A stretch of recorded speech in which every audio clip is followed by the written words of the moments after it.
Olá, esse é o Radar FIIs, eu sou Guilherme Carter e hoje vamos conversar com o Ronaldo Kandiev. Bom, o Ronaldo ele é formado em administração de empresas e detém a certificação do CFA. Ele tem aí mais de 10 anos de experiência no mercado de capitais e atualmente hoje ele se dedica inteiramente aí ao mercado de fundos imobiliários e é com extrema satisfação que eu agradeço aqui a sua presença, Ronaldo. Obrigado aí pela sua, te chamar de Kandiev, né, na verdade, pela sua participação, pela sua disponibilidade.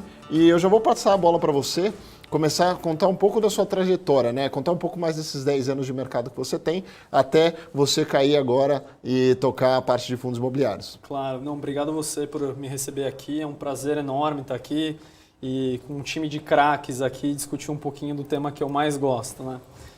Bom, o mercado financeiro ele é repleto de diversas funções e eu acho que eu já percorri algumas delas, né? Então eu já fiz um pouco de mercados ilíquidos, então eu trabalhei em private equity, fiz transações de galpões logísticos, fiz transações em empresas de capital fechado, eu também já fui gestor de fundo de ações, já fui trader de ações e por último eu acabei percebendo que a minha paixão de verdade é por ativos reais, né? Então, é muito comum no mercado financeiro as pessoas acabarem confundindo a vida real com um Bloomberg, né? Então, eu brinco geralmente que a vida não é uma tela de um Bloomberg.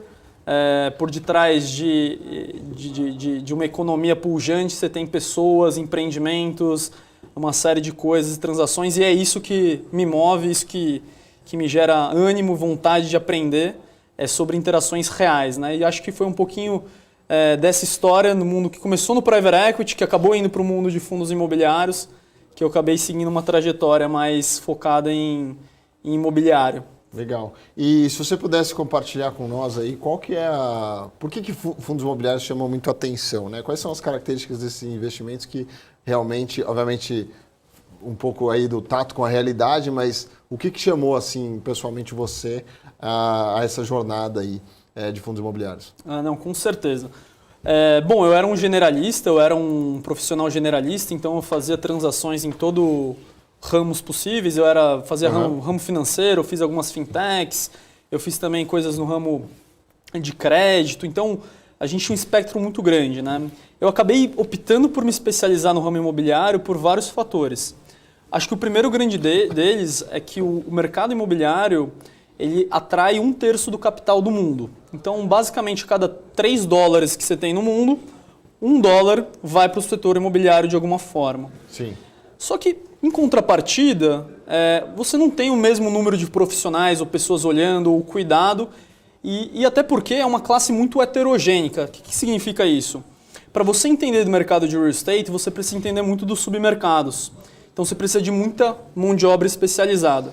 Então ele é uma classe de investimento que se você tiver cabelo branco, se você tiver experiência e bagagem, você acaba virando um cara que pode gerar muito valor para essa indústria. Então eu pensei, poxa, é uma coisa interessante, é um mercado que entra muito fluxo financeiro e que com muita experiência, com quilometragem, você pode trilhar uma trajetória de bastante sucesso. Legal. Pessoal, vocês podem também aí mandar perguntas no chat, né? A gente vai tentar aí respondê-las, principalmente o Kandiev. E Kandiev, eu queria passar para outro tema, né? Que eu acho que muita gente quer saber, quando a gente fala com especialistas de fundos imobiliários, como é que você começa a analisar, né? O que você olha para analisar, o que te faz tomar a decisão de entrar ou sair no fundo, enfim, se você pudesse contar um pouco mais do escopo, né? Tem gente que começa, eu olho um pouco do macro, aí passando do macro eu vou para o micro, aí eu realmente analiso, né? Se eu vou para papel, se eu não vou, se eu vou para pó, se eu vou para pré, se eu vou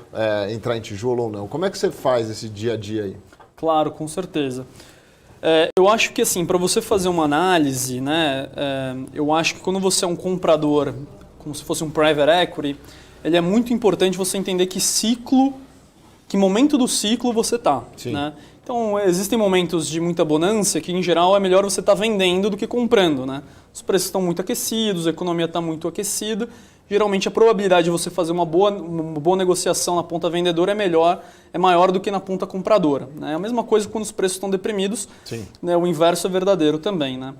Quando você se dedica nos fundos imobiliários, eu acho que eu acho que as pessoas acabam se enganando um pouco, e eu acho que é uma grande falácia falar assim, poxa, eu tô para ver essa indústria evoluir o suficiente para a gente parar de chamar as pessoas de especialista de fundos imobiliários e começar a chamar as pessoas de especialistas em lajes, né? Especialistas em logística, Sim. porque na prática é o que é de verdade, né? O fundo imobiliário ele nada mais é do que um veículo. Então, por detrás daquilo, você tem um empreendimento imobiliário cujas características, o mercado, o padrão construtivo, eles precisam ser analisados com minúcia, né? Então, acho que quando você pensa em análise financeira, acho que a primeira grande provocação é você olhar um pouquinho o ativo, né? E não o fundo, ou não generalizar uma classe, né? Olhar o yield e tentar fazer tudo caber em um prisma só, né? Sim. Porque na prática, os ativos eles são muito diferentes, né? Você olhar um ativo pensando uma laje corporativa na Faria Lima, ela é muito diferente de você olhar uma laje corporativa em Brasília. Sim. Né? Então, é necessário a gente começar a ter esse requinte de cuidado em ativos. Né? Quando você pensa em ativos, você consegue destrinchar em várias coisas. Né? Você pode pensar o ativo em questão do padrão construtivo, né? Que aí é questões mais técnicas. Né? Então, é um AAA, não é? Tem as certificações de qualidade ou não. Então, você consegue fazer algum julgamento qualitativo acerca da qualidade daquele ativo e você pode destrinchar em outras coisas, né? Qual o submercado que ele está inserido, qual é o nível de vacância, qual que é o nível de atratividade em questões tributárias daquela região. Todos esses aspectos, eles acabam formando uma opinião sobre os ativos daquele portfólio. Né? É muito mais interessante você ver um portfólio que tenha uma tese mais clara. Né? Eu torço um pouquinho o nariz quando o gestor fala, pô, a gente aqui pode fazer tudo. Ok, se você é uma gestora muito consolidada e tem carta branca, eu acho que faz sentido, mas é bacana, principalmente quando a gente está falando de fundos imobiliários com teses de ativos estabilizados, né, que eles chamam lá fora de stabilized assets, que você tenha teses mais claras, direcionamentos mais claros de quais ativos você tem, até para você conseguir fazer comparações mais óbvias. Né? Então, acho que o primeiro grande pilar que eu falei agora foi ativos. Né? A gente pode virar um segundo grande pilar tão importante quanto o ativo, que é o gestor e a gestora. Né? Eu acho que uma gestão ativa, geralmente, ela é uma das coisas mais, digamos assim, subavaliadas. Né? As pessoas acabam olhando muito o yield, quanto está rendendo, o ativo é bom, o ativo não é ruim, mas acaba esquecendo da qualidade do gestor em geração de produção de alfa no longo prazo. Né? Sim. Então, a gente pode citar N gestoras que, ao longo do tempo, compram e vendem, reciclam um portfólio e que, em última instância, gera valor para os acionistas e cotistas daquele fundo.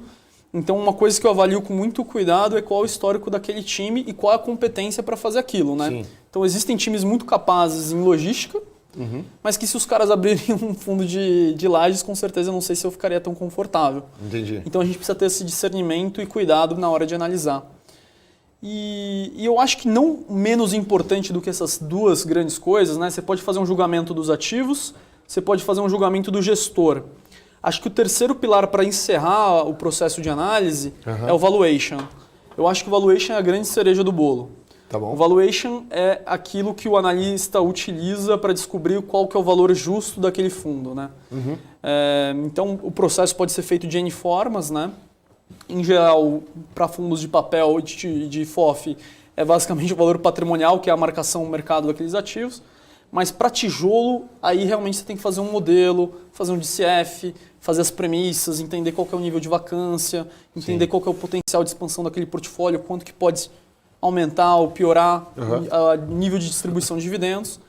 E eu acho que aquilo te dá um norte bacana de que é o limite de preço que você pode pagar. Beleza. Bom, antes de passar para a polêmica, que foi, né, a questão de CVM, maxi renda, que obviamente a gente não pode deixar de entrar, afinal a gente foi bem impactado com esse assunto. Eu queria então pedir para você, se você puder, né, citar então aí, você falou, tem gestora que é muito boa num determinado setor, e eu não vou te pedir para falar o contrário, tá? Mas é muito boa num determinado setor, então eu vou lá e estou confortável com esse cara que tem um play aí de logística, ou o cara que tem de CRI, outro cara que tem, sei lá, escritórios, beleza.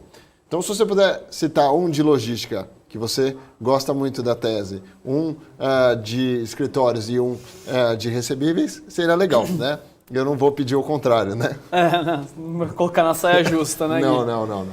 Não, com certeza. Eu acho que logística, eu gosto muito do Bresco. Eu acho que, primeiro, porque é um time especializado em logística, e eu acho que tem vários ganhos operacionais associados a você ter especialização em um tema só. Então, você vai ter uma equipe de comercialização, você vai ter uma equipe jurídica especializada em negociação contratual, né? Então, quer dizer, quando você se especializa em alguma coisa, a probabilidade de você fazer aquilo bem feito é muito maior do que se você tentar atirar para tudo que é lado. Sim. Então, eu acho que a Bresco, eles fazem isso muito bem. Eles têm o produto líquido deles, que é o BRCO 11. E eles também têm a franquia de produtos ilíquidos, que é o Private Equity. Inclusive, acaba ajudando, tendo algum nível de sinergia, porque muito dos ativos, quando ficam estabilizados, eles podem migrar para o produto estabilizado deles líquido, que é o BRCO. Sim. Obviamente, com todo o cuidado de fazer um laudo de avaliação independente para evitar qualquer tipo de conflito. Mas isso é bacana porque você acaba tendo uma originação de produtos, né, de crescimento orgânica muito bacana, né, e acaba tendo muita especialização. Hoje o portfólio ele é mais de 70% de ativos na última milha, né? Então aqueles ativos que estão muito perto das regiões metropolitanas, né? Você tem, por exemplo, o GPA 04, GPA 06, que é basicamente os galpões que abastecem a loja Minuto, né? São ativos muito bem localizados, muito próximos, um em São Paulo, outro em Itapevi, se não me engano. Então, assim, muito próximos aqui de São Paulo, né? Super core business, e é um exemplo só da qualidade dos ativos que tem lá dentro do portfólio. Então, esse seria o meu best in class aqui para logística, né? Se você for olhar para lajes corporativas, eu gosto muito do PVBI, o famoso PVBI, muito porque ele tem aquela tese do AAA, Faria Lima. Então a gente não levanta discussões quando se refere à qualidade do portfólio, quando se refere à sub-região, e está em preços atrativos em função do cenário macroeconômico. Com certeza, concordo. E por último, mas não menos importante, acho que a franquia Quineia para fundos de papel é uma franquia que se mostrou muito interessante, muito bem colocada ali para desenhar os produtos, e aí a gente pode citar o KNSC, o KNHY, até mesmo o Canip, que performou super bem em função desse accrual de inflação que teve no ano passado, enfim. É uma franquia muito robusta, de ativos de muita qualidade, e que, por consequência, acaba trazendo muito bons deals, né, para a mesa. Sim. Papel acho que fica um pouco mais difícil, né, porque todos meio que performaram muito bem, né, tanto em 2020, aí, 2021, por conta, principalmente 2021, por conta da escalada de inflação e também aumento de juros que saiu de 2 para 9 no final do ano, agora deve chegar aí na casa dos 12. Então, o Maurício, primeiramente eu quero agradecer ao Maurício por mandar a sua pergunta, e a gente vai meio que fazendo essa dinâmica aqui. Então, o Maurício fez uma pergunta muito interessante, né, que eu também quero saber a resposta aqui do Kandiev, que boa noite, né? Os fundos de desenvolvimento, eles costumam ser os fundos mais arriscados? Sim, eles costumam ser os fundos mais arriscados. E por que motivo? Quando você faz um desenvolvimento, antes de você fazer o desenvolvimento, você tem vários riscos associados àquele terreno. Você tem que pegar uma série de licenças ambientais com a prefeitura, né? Então, essas licenças podem demorar, né? O próprio processo de obras, ele pode ser atrasado em questão de chuvas, questões climáticas. Sim. O processo de engenharia pode ter problema, então o próprio piso que você vai colocar, a fundação que você pode colocar, tudo isso acarreta em um risco adicional. Em contrapartida ao maior risco que esses projetos acabam tendo, é esperado que para esses projetos de desenvolvimento você tenha um maior retorno esperado, né? Então, em geral, os fundos de desenvolvimento eles buscam targets de retorno superiores a de ativos já estabelecidos, locados, etc., né? Então é natural que você obtenha um maior risco associado a esses projetos, e esse risco não é desprezível no Brasil. Exato. Principalmente esses primeiros que você falou. Então é quase você chegar ali e ter um risco, né? Tem muita gente que não compra Petrobras porque acionista é o governo, né? Não vou dizer que é a mesma coisa, mas você tem um risco governamental, de licença, de jurídico e tal. E obviamente esses investimentos perdem aí, por ter mais risco, perdem um prêmio maior. E geralmente, se você consegue entrar em teses de fundos de desenvolvimento que dão certo, você você dá certo também, né? Vamos dizer assim, você tem um prêmio bom envolvido. Bom, passando para a CVM, né? Pessoal, fique à vontade para mandar as perguntas aí, a gente vai tentando aqui respondê-las todas. Passando para a CVM, a gente já falou algumas vezes sobre esse tema, né? Nas lives que a gente toca quase aí todos os domingos. Mas eu queria saber um pouco da sua opinião, né? A gente teve o tema da CVM, teve aquela decisão sobre os rendimentos do MXRF. E dado que o fundo deu a publicidade para aquilo, né? Deu a publicidade no sentido de ter um fato relevante. Bom, primeiro, o que você achou do caso, né? O que você achou do caso? Assim, você acha que foi uma má interpretação? Não foi, né? Se também o fundo tem um pouco de culpa ou não, ou se a CVM tem mais culpa, ou enfim, ou se você não quiser colocar assim, tudo bem. E mais do que isso, quando o fundo deu publicidade, ele deu publicidade e ele merecia também a CVM dar uma publicidade um pouco mais explicativa, na minha opinião, do que deu, né? Lógico que o processo continua, mas queria passar essa polêmica aí para você, Candiel. Não, com certeza. Eu acho que a gente tem que destrinchar essa discussão em algumas partes, tá? Primeiro, para quem não está lembrado, vale só fazer uma rápida revisão do que aconteceu. Basicamente, a CVM teve uma interpretação de que o MXRF só poderia distribuir dividendos em havendo lucro contábil, né? Então, a interpretação é que se você tivesse lucro caixa, você teria que fazer amortização, a amortização ela teria que incidir em imposto e ter todo um operacional envolvido. Isso, obviamente, acabaria prejudicando o cotista do que se refere a rendimento prospectivo. Tá? Isso teve muito reboliço em relação a isso, até porque a gente está falando do fundo mais popular da indústria. É um fundo que tem 500 mil cotistas, né? Sim. Então não é um fundo qualquer, é o fundo mais popular, 1/3 de todos os cotistas tem o MXRF. Exato. Eu acho que quando a CVM criou essa discussão, né, e como ela colocou essa discussão, né, hoje ela está com um efeito suspensivo, o administrador está tentando discutir, mas hoje ela não está em vigor efetivo, né? Uhum.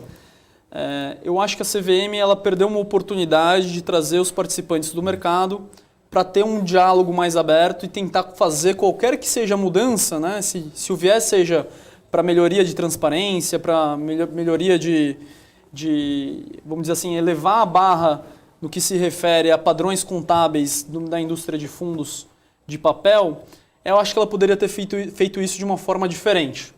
Ela poderia ter chamado os participantes do mercado, os analistas de mercado, ter aberto uma audiência pública, ter coletado opiniões, ter visto algumas das dificuldades, né? Até mesmo o processo de amortização.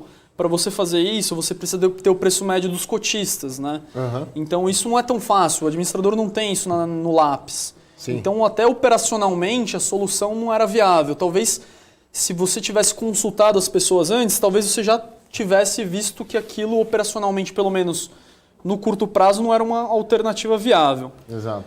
De todo modo, eu acho que essa é a grande crítica que eu tenho em relação a esse processo, que quando você dá publicidade a um fundo do patamar do MXRF, você tem que ter muito cuidado como você vai fazer isso. Então, acho que a discussão e o parênteses que eu tenho deveria ter sido colocado de um jeito mais cuidadoso. Em relação ao que foi dito, eu acho que, de fato, a gente tem que ter uma reflexão intelectual aqui, até a gente que acompanha muito demonstrativo financeiro, relatório gerencial, que eu acho que o padrão da indústria, do que se refere à padronização, eu acho que dá para elevar essa régua. Então essa discussão talvez seja até pertinente, né? Então a minha discussão é muito mais da forma do que talvez o teor, tá? Então acho que a minha visão aqui, a priori, não deveria ter vigor, deveria suspender perenemente essa discussão e talvez retomar com uma abordagem completamente diferente, com um horizonte muito mais estendido, se for o caso. Certo. Bom, pensando nisso, né, qual que seria a sua mensagem aí para o investidor que na época ficou um pouco preocupado, agora parece que está... Bom, ainda não está pacificada a questão, né? Aparentemente ainda não está... Quer dizer, teve uma suspensão, mas não está pacificada, então pode ser que ainda haja um pouco de, vamos dizer assim, de discussão, de medo, de sell-off, entendeu? Que é o que a gente viu ali, não na magnitude que teve a reforma tributária, mas a gente viu cair, né? E principalmente o MXRF caiu muito, dado que é o maior fundo da indústria, você teve ali muita gente saiu no prejuízo. Mas qual que seria a mensagem que você daria para o investidor que tem medo, né? Que, enfim, está aí meio inseguro quanto a isso, né? O que ele poderia fazer para procurar informação, né? Eu sei que é difícil, tem, obviamente, e se vale a pena, talvez assim, o cara que nunca enviou um e-mail para o gestor, né? Ele compra e tal. Você acha que vale a pena? Enfim, o que você deixaria de mensagem para esse cara que tá aí com receio aí do que pode acontecer? Assim, eu vou ser bem transparente com você, Gui. Eu acho que o brasileiro e o Brasil é o país do gradualismo, né? Então, geralmente, quando a gente tá na beira do penhasco, a galera vem, não, peraí, vem pra cá, né? A gente também tá... O Brasil, quando o pessoal achava em 2014, 2012 que a gente ia para 200 mil pontos da Bolsa, não foi. Também quando a gente ia para 8 mil pontos, também não foi, né? Então a gente sempre acaba... A gente não é o país de grandes mudanças radicais, né? Eu acho que isso é uma verdade. A minha mensagem é uma mensagem muito pacificadora. Eu acho que a gente tem que esperar os desenvolvimentos. Eu acho que não é o momento de vender. Não é o momento, principalmente porque os preços estão 9,40, 9,38. Nesses preços está muito abaixo do valor patrimonial. A gente está falando de um fundo que tem operações CDI mais 2, CDI mais 1,5, operações bem pouco arriscadas, com muito desconto, que está pagando aproximadamente 1% de yield. Então, ajustado ao risco, me parece adequado. Obviamente, talvez não seja o momento para entrar também, mas talvez não seja o momento para sair. Então, o viés aqui seja mais a neutralidade, né, da situação. E, assim, sendo bem transparente, eu tô confiante de que a própria questão da suspensão foi um viés da CVM em dizer, calma, peraí, eu acho que a gente criou uma situação... A gente foi muito contador, né? A gente foi muito de olho na regra e a gente acabou esquecendo dos impactos das nossas decisões.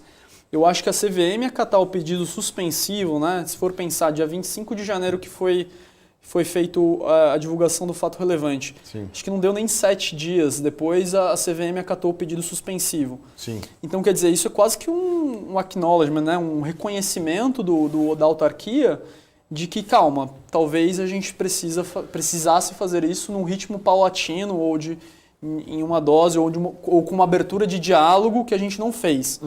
Então, para mim, acho que agora é a hora da cautela. Então, meu discurso vai ser sempre muito conciliatório, nesse sentido, muito, muito ponderado e muito calmo, assim. E eu realmente acredito que o cenário, o desfecho vai ser positivo. Legal. Não, eu sempre quando eu entrevisto, a última vez que eu entrevistei alguém de CRI foi o Ricardo Vieira, lá da VBI. Sei, né? claro. E eu pergunto mesmo, entendeu? Então, eu pergunto aí se o fundo está aí na mesma situação, tem algum prejuízo, alguma coisa, não, tem marcação e tal. Então, a gente pergunta e, obviamente, vê como que o pessoal sai. Você, como parte da indústria, né? Não do lado do buy side, mas talvez ali mais do sell side, fez uma lista? Entrou nos balanços, viu e tal. Não precisa citar nomes aqui, mas tinham outros fundos com características parecidas? Eu fiz essa lista, tem alguns outros fundos que podem ter... Se quiser falar os nomes também, fica à vontade. Eu prefiro me restringir, porque eu acho que essa polêmica já deu muito pano para manga. Bom, beleza. Eu acho que não vale a pena criar qualquer tipo de tumulto em relação a isso, até pelo efeito suspensivo que teve, e a gente não sabe quais são os desfechos. Sim. Podem ter problemas em outros fundos, de fato. De novo, eu acho que o meu viés aqui do desfecho é positivo. Eu acho que os impactos para a indústria, principalmente no que se refere à insegurança regulatória, eles acabam não... Porque o que acaba acontecendo, né? Quando você tinha, por exemplo, a reforma tributária, que era ventilado a tributação dos dividendos, a minha percepção é que você tinha um claro vencedor, que era o governo, né? Você aumentava a arrecadação. Aqui você pode fazer até um argumento que eventualmente você mudar de dividendo para amortização, você talvez arrecade mais, mas talvez seja um stretch muito grande, talvez a arrecadação seja muito pequena vis-à-vis o ganho. Sim. Acho que o ponto aqui é muito mais uma questão contábil, uma questão de regra, de regulatória efetivamente, né? E talvez o prejuízo da instabilidade regulatória que traria uma medida dessa não supere o benefício marginal de você tentar elevar o padrão da indústria. Então, O meu viés é que eu acho que a autarquia vai provavelmente migrar para um caminho de suspender isso ou pensar num caminho alternativo de muito mais médio prazo, com muito mais visibilidade, dando tempo para esses fundos que estão nessa condição terem espaços de se adequarem de alguma forma ao longo do tempo, diminuírem seus prejuízos contábeis acumulados. Certo. Então, assim, acho que o argumento é mais em linha do que aquilo que foi o argumento na reforma tributária, né? Então, assim, em outras palavras, deixa o porco engordar, que depois você começa a fatiar, enfim, abate, né? Vamos dizer assim. Não adianta, sei lá, querer dividir algo que nem existe ainda, porque é uma indústria muito pequena. Já foi menor, mas ela ainda é muito pequena, uma indústria aí de 170 bi, né? Eu acho que 170, 180 bi ainda, né? Perto de indústria de ações, é uma indústria bem pequenininha aí. E acho que, assim, tem um objetivo muito grande, né? Que basicamente, acaba sendo, uma alternativa de funding para a indústria que é tão importante para o país, que é a indústria imobiliária. Bom, mas falando nisso, né, e a gente viu em 2020, eu também não estava acreditando ali e tal, muita gente olhava, nem ligava mais home broker, né? Tivemos vários circuit breakers, né, e eu queria entender como foi a dinâmica, né, você ali vê aí a indústria de fundos imobiliários cair, sei lá, 30%, né? Não fazia muito sentido, mas é uma indústria que tem muito pessoa física e, naturalmente, essa pessoa física ela acaba ficando com medo, né? Porque você coloca ali que seja R$100, você vai lá e tem 70, né? Você coloca R$100.000, tem 70 mil. Então, ainda mais logo que você pega em 2019, né? Que deu aquele surfada, né? De 10%, né? Já devolveu um pouco em janeiro de 2020, depois devolveu muito, né? Então, como que foi a dinâmica para você em 2020, aí, se você puder contar? Cara, é interessante isso, né? Eu acho que o brasileiro, a jornada dele no investimento, eu não falo nem fundos imobiliários, eu vou falar até um pouquinho sobre renda variável. O brasileiro, ele era basicamente 100% renda fixa, e aí de repente ele falou, cara, eu vou 90% renda variável, né? Enquanto o livro texto diria para você fazer aos poucos e ser gradual. Então, acho que, na verdade, o próprio amadurecimento do mercado, o mercado não é uma linha reta e a gente tem que ter consciência disso, a gente tem que saber o que é a volatilidade, o que ela significa, etc. Mas eu acho que o próprio amadurecimento do mercado de capitais, ele depende um pouco também desses processos, tá?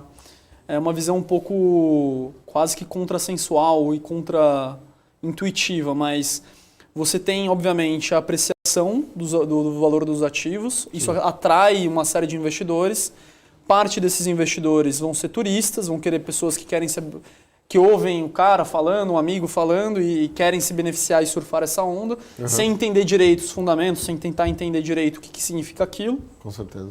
E nesses momentos de baixa, você faz uma limpeza, né?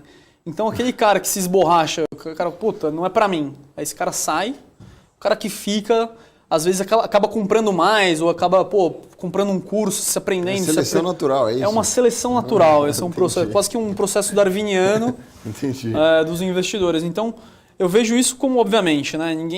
Acho que o circuit break, obviamente, ele não é uma coisa desejável, né? E geralmente ele embute uma série de riscos não precificados, riscos de cauda, eventualmente, que não estavam precificados no cenário. Aumento de volatilidade, incertezas econômicas, regulatórias em diversas escalas e tamanhos. Mas eu acho que, em última instância, como é um processo natural, o Taleb até fala isso, né? Sim. É difícil você viver um mundo sem vol, né? Então imagina assim, aquele cara que todo dia chega em casa às 6 da tarde, religiosamente. Cara, o dia que ele chegar às 6h15, a mulher chama a polícia, entendeu? Sim. Porque, então assim, a volatilidade, Deu algum problema. Exato, deu algum problema, chama a polícia. Porque a volatilidade, ela faz parte dos ciclos e ela faz parte do processo de amadurecimento do investidor. O que a gente faz na ponta de analista? A gente volta para educar. A gente fala assim, cara, tá vendo aquele fundo que você gosta? Cara, ele ficou mais barato, ficou até melhor. Tá vendo aquele fundo que você comprou no Ânimo? Então, a água baixou, ele realmente não era tão bom assim quanto você imaginou. Então, esses processos, eles acabam dando uma filtrada. Então, eu vejo até como natural e tento extrair o lado positivo desses ciclos. Entendi. Né? Então é aquele fundo ali que você comprava, tal, né? Que tinha umas agências, então não é bem isso aí, né? Ou aquela empresa de telecomunicações lá que você achava que tinha até os orelhões, não é bem aquela coisa. Entendi. Então, não, tá certo, né? Tem coisas que são uma oportunidade de compra, que vem a preços, né, baixos, eu aproveitei bastante, acho que você deve ter aproveitado. E tem outras coisas que você fala, bom, realmente acho que agora foi para o preço justo, né? Esse aqui é o justo. E é isso aí. Bom, outra questão, aí não é tão polêmica, mas muitas pessoas, muitos meus seguidores ou mesmo alunos do curso têm essa dúvida, né? E me mandam perguntas direto. E eu queria saber a sua opinião, bem direta, assim, né? O que você acha de emissão abaixo do valor patrimonial? Sendo bem direto, aquelas respostas de consultor, né? Não, Depende. a minha pergunta é direta, a sua resposta você pode pegar toda e fazer a tua... Bom, basicamente, explicando a polêmica, né? Quando você emite abaixo do valor patrimonial, em última instância, você está falando que, assumindo que o valor patrimonial é o valor justo, você estaria pegando, aumentando a base de cotas numa emissão num valor menor, diluindo o rendimento das pessoas que já estavam antes no fundo. Então, em última instância, você estaria destruindo o valor para as pessoas que estavam anteriormente, os seus cotistas anteriores à emissão do fundo, né? Só que a premissa básica disso a premissa número 1, que o valor patrimonial é um bom referencial de valor justo e que para fundos de papel e fundos de FOF, na minha visão, sim. E a premissa número 2, a tranche adicional ela não gera excesso de retorno de rendimento versus a tranche anterior, né? A parcela de ativos do anterior à emissão, né? Então, essa é ou gera um retorno talvez não o suficiente para compensar essa diluição, né? Tá bom. Então, são essas duas grandes premissas, né, que você tem que ter para falar assim, que, olha, se você sempre assumir essas duas premissas, você sempre vai achar uma porcaria a emissão abaixo do valor patrimonial. Sempre. Sempre. Porque, cara, se o valor patrimonial é o valor justo, você está emitindo abaixo do valor justo, você está diluindo o cara que está lá atrás. Já estava comprado próximo do valor justo, ou enfim. Mas se mesmo esse cara, obviamente, ele tem que acompanhar, né? Vamos partir dessa premissa, né? Não adianta comprar e esquecer. Ele vai ser avisado lá, né? Isso aí é de fato, a gerente ou o assessor dele, essa receita não vai querer perder, né? Às vezes até tem um pouco de conflito aí, mas não vamos tratar esse assunto. Vai te ligar, às vezes mesmo está abaixo ali do valor de mercado, tá acima do valor de mercado e a pessoa liga para você e fala, não, compra aí. Pô, mas né, não faz nem sentido, né? Mas acontece. Mas enfim, não faz sentido o cara entrar, vamos supor que lógico que esteja abaixo do valor de mercado, né, não acima. Então vale entrar, mas enfim, tem um patrimonial no meio.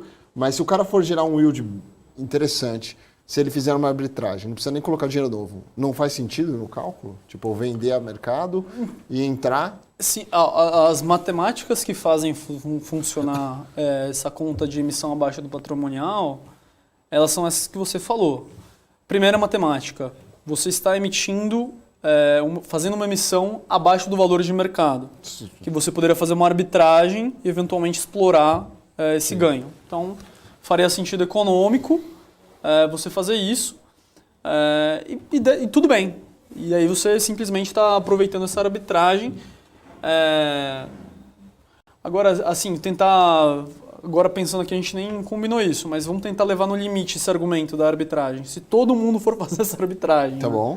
Né, o que você estaria fazendo? Você estaria pressionando o valor das cotas de mercado para convergir com o valor de emissão. Né? Que geralmente acontece. É o que acaba acontecendo. Né? Então, assim, a arbitragem ela acontece, mas ela tem um limite. Né? Vamos dizer assim. Então, haveria convergência até o momento em que o benefício econômico marginal não existiria mais. Sim. Então, esse é o primeiro fator. O segundo é o que você falou. E eu acho que tem tanto um segundo e terceiro. O segundo a tranche adicional ela gera tanto valor adicional que vale a pena você ser diluído por um valor justo que talvez seja menor, porque o yield que eu vou trazer nessa nova tranche adicional de emissão, ele é tão grande que compensa essa diluição. Só que para fazer essa matemática, o gestor tem que comprovar antes. O problema o gestor, para fazer, como ficou tão famoso essa máxima que, cara, é crime fazer emissão abaixo do patrimonial, o gestor ele gasta um capital político tão grande hoje para fazer uma emissão abaixo do patrimonial que eu não sei o quanto vale a pena o cara ter que despender essa energia, fazer 500 lives explicando para a base toda de cotistas, sendo que, cara, nas próximas 500 reuniões que ele tiver, ele vai ter 500 perguntas falando, cara, por que você fez o diabo da emissão abaixo do patrimonial? Então, tem que também fazer uma ponderação o quanto vale a pena para o cara, a despeito de ter excesso de retorno, Sim. principalmente porque o capital político ele vai gastar com a base atual de cotistas. E tem uma terceira discussão, é que se o valor patrimonial de fato é um valor justo, se é um bom referencial. Sim. Né? Que, obviamente, para fundos de papel e fundos de FOF, a gente já chegou num consenso aqui que é. Sim, é. Agora, para fundos de tijolo, a gente tem algumas discussões e, obviamente, se você for ver o cálculo que as consultorias fazem, você vai ver que tem muita discricionalidade ali. Né? E esses laudos, eles não acompanham muito bem o mercado. Né? Então, às vezes, o cap lá do ativo já está em 9 e o negócio está em 8. Então, você tem que olhar um pouco na minúcia. Sim. Então, na prática, também tem uma segunda discussão intelectual, é o quanto para fundos de tijolo o valor patrimonial é uma boa referência de proxy de valor justo. Né? Sim. Então, acho que é... Ou seja, o tema não é tão simples quanto na superfície parece. Então, é possível você fazer emissões abaixo do valor patrimonial e ser accretive para o cotista, o cara ganhar dinheiro no pacote. Só que vai ser tão difícil o cara explicar e tá tão difundida essa ideia que é crime que talvez o cara tenha que ponderar o capital político que ele vai gastar. Hoje em dia é um pouco da realidade que a gente vive. Ou seja, o gestor vai provavelmente queimar o filme dele e o cotista, na verdade, quando ele tem que tomar uma decisão, é mais fácil ele tomar por não do que até ele entender, né? Vamos dizer assim, o brasileiro médio, assim, né? O cotista em geral, mas difícil de entender realmente. Não é fácil de entender também se o gestor for explicar que, olha, eu vou gerar tanto de alfa e tal, etc e tal. Mas beleza. Bom, mas em via de regra, você poderia passar aí pra gente, quando você olha uma emissão, né? Já entendemos que essa parte do abaixo do patrimonial é uma coisa mais complicada, mas, via de regra, você tem uma carteira de fundos imobiliários e você tem novas emissões. Muitos seguidores e muitos internautas perguntam, né? Mas eu devo entrar, não devo entrar? Assim, quais são os critérios que você usa para avaliar isso? Se você entra no investimento ou não? Né? Se você desse em linhas gerais aqui para o investidor. Quando você decide por comprar uma emissão nova de um fundo, você tem que fazer uma avaliação como se você estivesse fazendo um novo aporte. Então, se você for tentar ir na regra, você tem que fazer uma avaliação daquela emissão como se você fosse fazer um novo investimento naquele preço e naquelas condições. Claro. Então, acho que a primeira grande coisa é aquele fundo, né? E aí lembrando dos 3 pilares que a gente falou de análise, né? Ele tem bons ativos no pipeline, lembrando que a emissão geralmente eles colocam os pipelines de ativo. Se, por exemplo, para fundos de papel você consegue ver qual que vai ser o yield médio da carteira, você consegue dar uma pincelada nisso. Você pode fazer uma discussão sobre o gestor, né? Porque ao longo do tempo, entre o momento em que você comprou a cota e o momento que está tendo a emissão, o que mudou do ponto de vista de tese do gestor? O cara comeu bola? O cara falou que ia fazer isso, fez outra coisa? Puta, o cara tá viajando na maionese, o time mudou, o cara mandou embora quem? Pô, como é que tá as questões de time, né, com a gestora? E eu acho que por último, né, o preço, né, que é um pouco do valuation, né? Tá atrativo? Tá abaixo do valor de mercado? Tá próximo do patrimonial? Como é que tá fazendo a conta? Pô, quem que tá pagando os custos? Que eu acho que é um pouco da matemática por detrás da emissão, que é o que faz fazer sentido, né? Então, poxa, muitas vezes, você gosta do fundo, gosta dos ativos, você viu que o pipeline vai ser super bacana para o fundo, ou seja, a tendência é que o yield daquele fundo melhore. Sim. Poxa, bacana, legal, gostei. Pô, o preço está abaixo do preço de mercado. Pô, pode fazer sentido eu colocar. Tem o recurso? Tenho. Pô, bacana. Então, eu acho que é um pouco disso. O jogo de fundos imobiliários, as pessoas têm que lembrar, é um jogo de acumulação de capital. Então, acho que as pessoas acabam esquecendo um pouco disso. Obviamente, você tem a questão do valor de mercado, mas ele é um instrumento que ele privilegia a renda. Sim. Né? As pessoas esquecem um pouco disso. Pô, eu quero comprar a cota 100 para ganhar 120. Beleza, você vai comprar 100 para ganhar 120. Mas você tem que lembrar que a sua isenção de imposto acontece no seu rendimento. Ele é um produto que é uma bola de neve. Então, cara, você comprou 100, ganhou a renda lá, isenta, você reinveste, vai vir mais renda em cima e aí se você faz a conta, convido todos os nossos pessoas que estão assistindo a fazer uma conta de 30 anos de reinvestimento. Sim. E aí mudar o yield, fazer a brincadeira do yield. Você vai ver que você sair de um yield de 0,6 para um yield de 1,2, você vai ver um número 3, 4 vezes maior num horizonte de 30, 40 anos. Com certeza. Então, é muito importante as pessoas entenderem que o jogo é o jogo da acumulação, né, também. Essa é uma conta que você faz antes até, né? Quando você tem lá Antes mesmo, acho que as pessoas antes de se aventurarem a investir em fundos imobiliários ou renda fixa, né? Bom, os objetivos, aquela coisa toda, né? Então, fazer um cálculo. Então, não é melhor eu colocar aqui, na boa, num título público e ver o negócio em 30 anos? Né? Aí você vai adicionando um pouco de risco, você vai aumentando aquele juro real. Deveria aumentar aquele juro real da conta ali da matemática financeira. Mas tem que lembrar também, por exemplo, a NTNB, que é o juro real, quando você vê o juro real, você tem que lembrar que o rendimento daquilo é tributado também, né? As pessoas acabam esquecendo, eu só vou ver a continha do juro real. Tá, mas, cara, os fundos imobiliários, quando você vê o yield, você está vendo livre de imposto, né? Então, você faz dá uma grossapada ali. Uma grossapada, né? Vai fazer uma... Beleza. Bom, Kandiev, queria saber um pouco da sua opinião aí, da sua visão, tanto do cenário atual, né? Afinal, em 2022 a gente vai ter agora a eleição, né? Eleição presidencial. Sempre mexe com o mercado, com volatilidade, com tudo.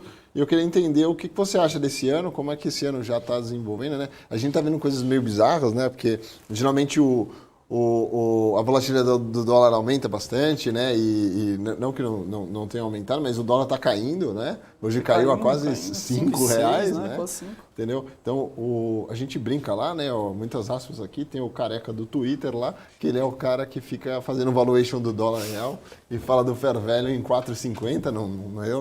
Eu não me arrisco a essas coisas porque é queimação de filme e tentar adivinhar para onde o dólar vai.